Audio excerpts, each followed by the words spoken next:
अस्सलामुअलैकुम friends, welcome to कार्टेड shot. आज हमने करना है सोशियोलॉजी एसओसी 101 का लेसन नंबर 8 जो कि है फॉर्मल ऑर्गेनाइजेशन के बारे में। ठीक है जी, लेसन स्टार्ट करने से पहले प्लीज चैनल को सब्सक्राइब कर दें और बेल आइकन को प्रेस कर दें ताकि आपको लेटेस्ट अपडेट्स आती रहें। अच्छा जी, लेसन की तरफ वापस आते हैं। फॉर्मल ऑर्गेनाइजेशंस क्या होती हैं? फॉर्मल ऑर्गेनाइजेशंस कह सकते हैं या सेकेंडरी ग्रुप्स कह सकते हैं। ये ऐसी चीज ऑर्गेनाइजेशंस होती हैं बेसिकली जिनको ऑर्गेनाइज किया जाता है कोई गोल्स, कोई एफिशिएंसी अचीव करने के लिए, जिसमें आपके बिजनेस कॉर्पोरेशंस आ जाती हैं, आपके गवर्नमेंट डिपार्टमेंट्स हैं, colleges, universities, hospitals, prisons, military organisations, कुछ भी। ठीक है, जहां पे आप अपने जो एक्सप्लिसिट गोल हैं सोसाइटी में आप उनको फुलफिल करने की कोशिश करते हैं। ठीक है, आप इकट्ठे होते हैं, आप लोग इनफॉर्मल कम्युनिकेशन करते हैं, आप अपनी एक्सपर्टीज यूज करते हैं, एक सेकेंडरी ग्रुप फॉर्म करते हैं और आप एक गोल सेट होता है, हर ऑर्गेनाइजेशन का एक गोल होता है, उसको फुलफिल करने की आप कोशिश करते हैं। अच्छा जी, आगे देख लेते हैं। यहाँ से हमने इसकी डेफिनेशन आपको बता दी है और एग्जाम्पल्स में भी आपसे देकर पूछा जा सकता है कि ये कौन सी ऑर्गेनाइजेशन है, तो एग्जाम्पल्स भी देखनी आपके लिए जरूरी है। अच्छा जी, आगे चलते हैं। Such organisation are deliberately created social machine with human parts. ये बेसिकली एक बहुत बड़ी मशीन होती है, एग्जाम्पल से उन्होंने आपको समझाया है, जिसमें हर एक इंसान एक छोटे से पुर्जे की तरह काम कर रहा होता है और वो फिर पूरी machine as a whole work कर रही होती है। In these organizations, social relations are impersonal, formal and planned. I have mentioned it before. आप इस चीज को देख लें MCQs के पॉइंट ऑफ व्यू से कि impersonal होता है, formal और planned आप कम्युनिकेशन करते हैं। ठीक है जी। Formal organisation operate in a deliberate way not to meet personal needs. Personal needs मकसद नहीं होता, इसका मकसद होता है कि कोई कॉम्प्लेक्स टास्क परफॉर्म करना, कोई अपनी सोसाइटी में कोई जो है वो गोल अचीव करना, कोई आप कह सकते हैं कि सोसाइटी की नीड को फुलफिल करना हो सकता है। अच्छा, अब आपकी इसके पास टाइप क्या आती हैं? 3 टाइप्स हैं, utilitarian, normative and cursive. Utilitarian जो है वो यूटिलिटी से मिलके बना है। यूटिलिटी, अगर आप MGT आप लोग पढ़ रहे हैं तो आपको पता होगा कि आपकी कोई भी ऐसी चीज जो आपकी नीड को फुलफिल करती है। तो यूटिलिटेरियन जो होता है ये बेसिकली ऐसा पार्टिसिपेशन है आपकी इन ऑर्गेनाइजेशन में जिसके जरिए आप अपनी बेसिक नीड अर्न करते हैं। आप अपनी सैलरीज लेते हैं, वेजेस लेते हैं, अपनी डेली लाइफ के काम उसके जरिए चलाते हैं। Just about everyone who work for income is member of utilitarian organization. ठीक हो गया जी। Which pay its member to perform the job. Income मिलती है हमें which they were hired. Large business enterprises, for example, generate profit for their owners. हम लोग काम करते हैं, अपने owners के लिए profit generate करते हैं। ये चीज आपकी आ जाती है utilitarian organization में। उसके बाद आती है आपके पास normative ऑर्गेनाइजेशंस या वॉलंटरी ऑर्गेनाइजेशंस कह सकते हैं।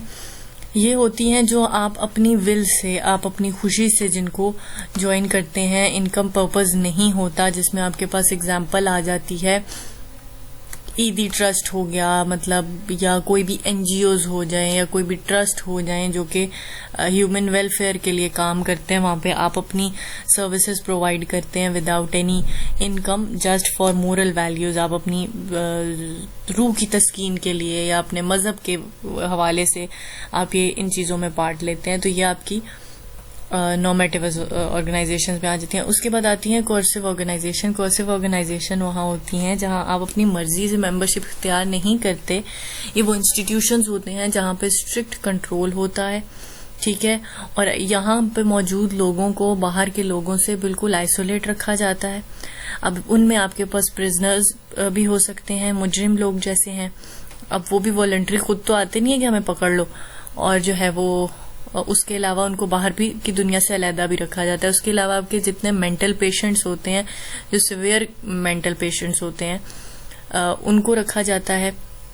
अच्छा, उसके अलावा जो है वो मिलिट्री यूनिट्स में भी बहुत सारी जो ऐसी ट्रेनिंग्स आती हैं सख्त, तो उधर भी टॉप रैंक जो ऑफिशियल्स होते हैं वो अलहदा रख लेते हैं अपने ऐसे जो भी उनके कंटेस्टेंट्स होते हैं उनको। अच्छा जी, for differing vantage point many organisation में fall into all these categories, काफी सारी आती हैं, एग्जांपल्स उन्होंने आपको यहाँ पे दी हुई हैं। हम इसकी डेफिनेशन को हाईलाइट कर लेते हैं जी। डेफिनेशन के हवाले से और एग्जाम्पल के हवाले से आपसे क्वेश्चन घुमा फिरा के भी आ सकते हैं कि आपको एग्जाम्पल दे दी जाए कि फलां बंदा है इस नाम का और उसको साइकेट्रिक मतलब साइकोलॉजिकल उसको कोई बीमारी है और उसको हॉस्पिटल में एडमिट करा दिया गया है, तो ये क्या मतलब सिनेरियो क्या बनेगा, तो ये आप उसमें से चूज कर सकते हैं इस टाइप का। ठीक है जी। उसके बाद आती है ब्यूरोक्रेसी। ब्यूरोक्रेसी क्या होती है इसको भी हम हाईलाइट कर लेते हैं। ब्यूरोक्रेसी होती है organisational model rationally design to perform complex task. Government bodies होती हैं बेसिकली ये भी, और बिजनेस भी हो सकते हैं जिसमें हाईली प्रोफेशनल लोग हायर होते हैं। एक बहुत बड़ा कॉम्प्लेक्स टास्क होता है जिसे परफॉर्म किया जाता है। हाई रैंक हाई पोस्ट के बेसिकली लोग होते हैं ब्यूरोक्रेट्स।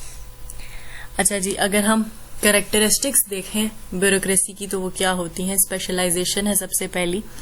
स्पेशलाइज्ड मतलब फुली ट्रेन्ड स्पेशलाइज्ड लोग हायर किए जाते हैं एज अ ब्यूरोक्रेट, या जो भी उनकी पोजीशंस होती हैं उन जगहों पर हाईली स्पेसिफिक और टास्क जो उनसे उनकी स्टडीज से रिलेटेड और हाईली प्रोफेशनल लोग होते हैं। ठीक है। उसके बाद आता है हायरार्की ऑफ ऑफिशियल्स। कॉन्टैक्ट जो होता है इनका वो एक हायरार्की में चलता है। ठीक है। जो इनका असाइनमेंट का फ्लो है वो ऊपर से डाउनवर्ड्स आता है नीचे के वर्कर्स की तरफ, और जो जवाबदेही का प्रोसेस है वो नीचे से ऊपर की तरफ चलता है। और ये अपने जो भी इनका सुपरविजन में होता है उनको ये लोग ब्रीफ करते हैं, और इसी तरह इनका एक हायरार्की में इनका मामला चलता है। अच्छा जी, थर्ड पॉइंट हमारे पास क्या है, रिटन रूल्स एंड रेगुलेशंस। एक ब्यूरोक्रेसी में जितने भी रूल्स रेगुलेशंस होते हैं वो सिर्फ जुबानी कलामी नहीं होते, रिटन होते हैं, काफी स्ट्रिक्ट रूल्स होते हैं। टेक्निकल कॉम्पिटेंस, टेक्निकली जो है वो ये एक्सपर्ट्स को बेसिकली हायर करते हैं। ठीक है। अपने स्टाफ में टेक्निकल कॉम्पिटेंस वाले लोगों को ये लाते हैं और परफॉर्मेंस को बेहतर से बेहतर बनाने की कोशिश करते हैं। अच्छा, इम्पर्सनैलिटी ये है कि आप पर्सन इंडिविजुअल कुछ भी नहीं है, वो पोस्ट एक चीज होती है, जो एक पोस्ट होती है वो लोग उस पोस्ट पे आते जाते रहते हैं। ठीक है। तो इम्पर्सनैलिटी है। Each worker is a replaceable unit for many other are available to fulfil each particular function. From this detached approach stem the notion of the faceless bureaucrat. इस प्रोसेस को हम फेसलेस ब्यूरोक्रेट भी कहते हैं। तो आपसे ये भी एमसीक्यूज के हवाले से मैं इधर से हाईलाइट कर देती हूँ, आप देख सकते हैं। पोस्ट किया जा सकता है जी, पोस्ट नहीं किया जा सकता, क्वेश्चन आ सकता है। लास्ट है formal written communication, I guess last है। हाँ जी, फॉर्मल रिटन कम्युनिकेशन क्या होती है कि जो भी आपकी कम्युनिकेशन होगी वो आपस में बातचीत के थ्रू नहीं होती। प्रॉपर रिटन मेमोज और फाइल्स और इस तरह से बहुत प्रोफेशनल तरीके से इनकी आपस में कम्युनिकेशन होती है। अच्छा, अब प्रॉब्लम्स क्या आ जाती हैं ब्यूरोक्रेसी में। Bureaucratic alienation. ब्यूरोक्रेटिक एलिनेशन क्या होती है कि बिल्कुल ब्यूरोक्रेसी में इतना सब कुछ फॉर्मल होता है, इतना सब कुछ रूल्स एंड रेगुलेशन के मुताबिक होता है कि इंसान को अपने मतलब इंसान होने वाली कोई उसमें बात ही नहीं होती। वो एक एलियन टाइप की फीलिंग आपको आ रही होती है। ठीक है। आपको लगता है कि मैं एक पार्ट हूं एक बड़ी सी मशीनरी का, एक इंसान आप अपने आप को महसूस नहीं करते। ये एक बहुत बड़ा प्रॉब्लम है।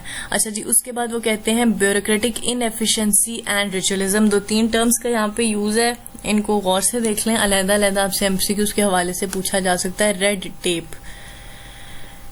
रेड टेप जो ब्यूरोक्रेट्स में एक ये है कॉन्सेप्ट के जो रूल है वो रूल है, उससे आप आगे पीछे नहीं हो सकते, ये रेड टेप कहलाता है।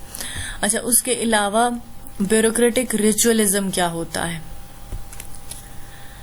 रिचुअलिज्म होता है कि आप लोग जो है वो एक मिनट में थोड़ा सा रीड करती हूँ, आप लोगों को उससे बेहतर समझ आ जाएगा। Preoccupation with rules and regulations to the point of the thwarting an organization's goal. Bureaucracies often have excessive, rigid and sometimes petty rules and regulations that can embed decision making. Embed decision making, मैं repeat कर रही हूँ। इतने सख्त rules हैं कि आपकी अपनी डिसीजन मेकिंग पावर्स, आपके अपनी एबिलिटीज, कैपेबिलिटीज जो वर्कर्स की होती हैं, जो उन पोस्ट पे हायर होते हैं, उनकी बिल्कुल खत्म हो जाती हैं, क्योंकि सब कुछ आपका चलता है, आप कहेंगे कि उनके रिचुअलिज्म, जो उनके रस्म रिवाज हैं, उसके मुताबिक। ठीक है, बिल्कुल वैसे ही चीजें चलती हैं, बिल्कुल चेंज नहीं होती, जिसकी वजह से इंसान, वही बात आ जाती है, एक पार्ट ऑफ मशीन अपने आप को फील करता है, नथिंग मोर देन दैट। अच्छा जी, ब्यूरोक्रेटिक इनर्शिया क्या होता है? Bureaucratic inertia refers to the tendency of the bureaucratic organisation to perpetrate them. ठीक है जी। If bureaucrats have little motivation to be efficient, they certainly have every reason to protect their job. Thus, the officials typically strive to perpetuate their organization even when when its purpose has been fulfilled. Bureaucratic inertia ये है कि हमारे पास बेशक bureaucrat जो हैं वो अपनी job में इतने मोटिवेटेड नहीं होते, लेकिन फिर भी उनको जो है वो उनकी जॉब्स प्रोटेक्टेड होती हैं, क्योंकि उन्हें ये पता होता है कि बेशक फुलफिल हो भी जाते हैं हमारे टास्क, ठीक है, ऑर्गेनाइजेशन चलती रहती है और उसमें उसी तरह रूल्स रेगुलेशंस चलते रहते हैं। तो अगर उनकी थोड़ी इनएफिशिएंसी भी होती है इन मामलात में, तो उनको उनकी अपनी जॉब सिक्योरिटी की अश्योरिटी होती है। तो ये भी कोई एक अच्छी खास बात नहीं समझी जाती है, जो कि इसके प्रॉब्लम्स में काउंट होगी। चले जी, आई होप मैंने लेक्चर क्लियरली समझा दिया। स्टिल कोई क्वेश्चन है तो आप पूछ सकते हैं। मिलेंगे नेक्स्ट लेक्चर के साथ। टिल देन टेक केयर, अल्लाह हाफिज।